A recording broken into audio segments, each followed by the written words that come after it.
Happy Tiki Tuesday.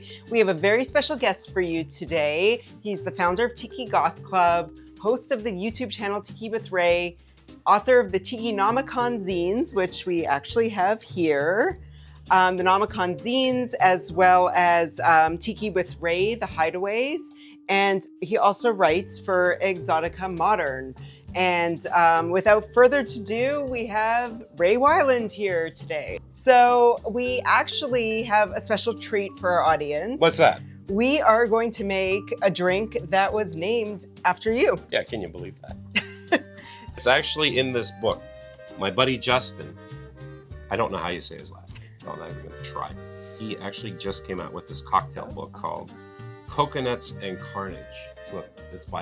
It's getting produced by Wong Press.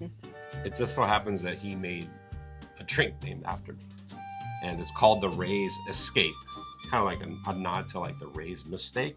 Oh, okay. And what's really, really cool is that it's a non-alcoholic drink because I quit drinking a couple of years ago. Oh, that's awesome. And for what he told me, he said it's the only non-alcoholic cocktail that's in this book. We have an even more special treat, but you are going to make it for us today. Oh, that's why you brought me up. Yep, Make me go to work. Yep, it has that Pathfinder. Yeah. This Pathfinder is actually, it's my favorite non-alcoholic cocktail. Oh. My non-alcoholic spirit. It's kind of like an Amaro / bitter, but it's really, really great. I mean, like I'm drinking it on the rocks right now. So. Yeah, I had a bit of a taste. It's very, there's some sweet but bitters to it, so it's a nice balance. Well, the whole thing about like non-alcoholic cocktails, what's missing a lot of times is the bite of the alcohol, like the burn, you know. And the nice thing about this is it has that bite. So especially a lot of places around here are using it in their non-alcoholic cocktails because it is a locally owned company.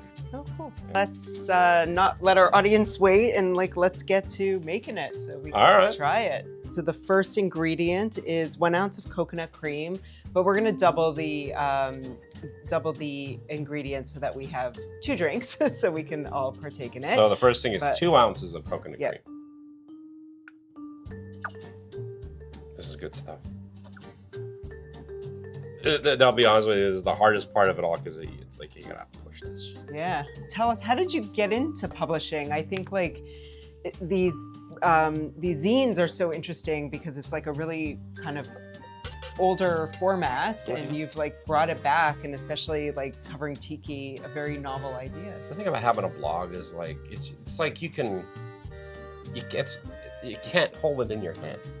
You know, I go to a lot of home tiki bars. And what I noticed is that a lot of bars, including yours right there as I'm looking, you have several copies of Exotica Moderne. Or there's other people where they have tiki magazines, old tiki magazines laying out. And it's cool because you can go, you can pick it up, you can look at it. And it's like a document of that particular time. And the reality with a blog is it exists as long as I pay for the hosting. But I mean, eventually, maybe someday I might get to a point where well, that's it, and then it's gone. 1 ounce of lime juice. So we're gonna cut some limes up. I'm just gonna move. All right. Which knife should I use? Oh, do you want? Yeah, I guess I should use the K-bar. Yeah, in the latest Tiki Nomicon, I did a write-up about all the chapters because now there's Tiki Goth Club chapters, and I love giving the history of how the whole club kind of came together, you know. And I really like that article that I did a lot. In Exotica Moderne, I did an article about the Chinese restaurant tiki bars in New Jersey. Oh, cool. So, yeah. And as far as the Tiki Hideaways fanzine that I'm doing, well, that's about like home tiki bars. And first issue was about like home tiki bars that are over on the peninsula. 3/4 of an ounce of passion fruit syrup. So how many ounces? So you're gonna do 1.5 for us. 1.5. But the recipe does call for 3/4. So do falernum. So we'll do 1/2 ounce of that. The recipe does call for 1/4 of an ounce, but we're doubling it, so 1/2 ounce. Where can people find the latest edition? How do they? Everything's at tikiwithray.com. So the best part, how much of the all the good stuff. So the recipe calls for 2 ounces, but we're gonna do 4 ounces. Ray, I have a question. Yeah. The Tiki Nomicon, is that in reference to the Necronomicon from the Evil Dead series? Absolutely. Totally. Totally. Because I am a big fan of, well, the Evil Dead is actually my favorite. One of my favorite horror movies. It's an homage to them, to that series. Awesome. So there you go. There's all the mixtures. Okay, get some ice in there, and then we're going to mix it up, but I believe you could shake it if you want, right? And then... Oh, look at those. And they're killer. Gonna ice. I have the green one. Yeah. That's my favorite shade of green. Oh, nice. We're gonna ice these up. Oops. Dirty dump is this. Dirty dump. Okay. Oh, look at that. It looks great. Some foam. Looks great. Excited about this. Awesome. Nice. And then it does call for a flaming lime, but I don't think we're gonna we're gonna do that today. Just get this. But I think we definitely need some straws now. Yeah. Oh, you have a whole We got a whole bunch of them. Bunch of straws. We got some special matching green ones. Killer. So, cheers. Thank you for having me on your show. Oh, it's really good. I like it. Yeah. Well, how would you describe the taste? Yeah, it's definitely more sweet forward. It has a bit of that bitter, like it does taste a bit of bitters, but it does have a good tropical mix to it. Mm-hmm. Definitely tastes the lime juice and the passion fruit juice all together. Yeah. No, I think it's great. Mm. It's almost like really great. It almost kind of, in a weird way, kind of reminds me of like a painkiller. And it's weird because it's like in your mind you think that like there's pineapple in it. Yeah. But there isn't. And I think it's the combination of the Pathfinder and the passion fruit. Yeah. That makes it give that tropical taste to it. Yeah, definitely has that tropical taste to it. Yes, painkiller is good. The coconut, the creamy coconut in there. Yep. Yeah, this is great. Great mix. Nice job, Justin. Nice job. Yeah, Justin. Thanks for making a cocktail named after me.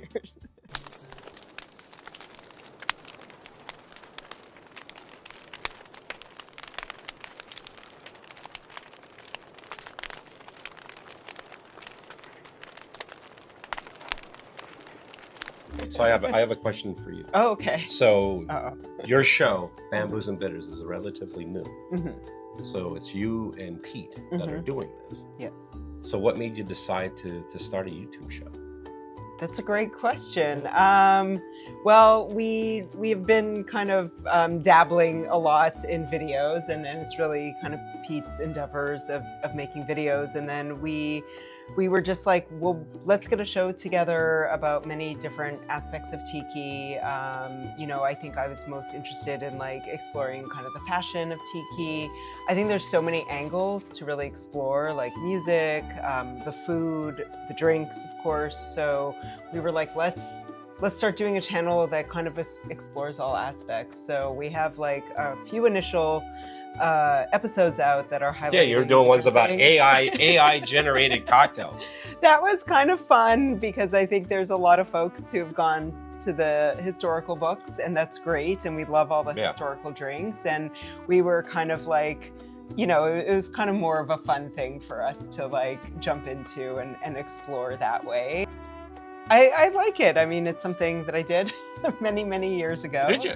Yeah. What did you used to do? I actually went to film school and I was a filmmaker. Oh my God, so you watch my videos, you're like, oh my God, his edits are terrible. No, everyone's videos are amazing. No, what are you talking about? All the YouTube creators are created equal. Everyone, I mean, it's something I haven't really done in many years, and this was like a chance for us to kind of jump in and I don't know, have fun doing, low risk, and on a topic that we both enjoy. So. Yeah. What is your favorite part of Tiki? My favorite part of Tiki, wow. I guess the drinks, music, but also I think the fashion. Yeah. I think it's definitely what you explained before of just the, you know, bringing back an aesthetic, exploring different vintage aesthetics and and different designers that you know you don't see anymore. It's really been fun kind of finding my own style within that. And then of course, like I love going to all the parties and conventions and like seeing what everyone else is wearing because everyone, you know, has such a great... I've always felt that like Tiki is definitely directly linked to the mid-century. Mm-hmm. And with the fashion, like a lot of the big Tiki bars, that's when it was in its prime. That was like the golden age of Tiki and stuff like that. And I definitely think there's a connection between exactly what you're saying with like with the fashion and just everything. Yeah. You know, I don't know if I'd like Tiki if it would have been big in the 70s. But the thing that I love about Tiki the most is that I realize, well, when I stopped drinking, which was 3 years ago now, and for a lot of people, and even for me, the alcohol is a big factor in it. So when you remove that from the equation, then you're kind of like, well, what are you going to do now? What's left, right? Yeah. But then it made me reevaluate what I love about Tiki. And what I realized, like what I love about Tiki is the environments. Yeah. The immersive environments. Home Tiki bars. Yeah. Thanks for sharing. I think one final point, I think it's amazing that we're talking about like Tiki from the mid-century and bringing that, but like you've brought this art form from like the 90s into the present as well and mixing it with kind of mid-century. So it's kind of this like mashup of the eras and I love the mid-century. I mean, I love it. I mean, I've always, before I was even into Tiki, I always loved what I called the 50s. Yeah. Everything. The fashion, the music, the cars, but actually when you really get into it, it's like that kind of goes into like the mid 60s too, up until the mid 60s.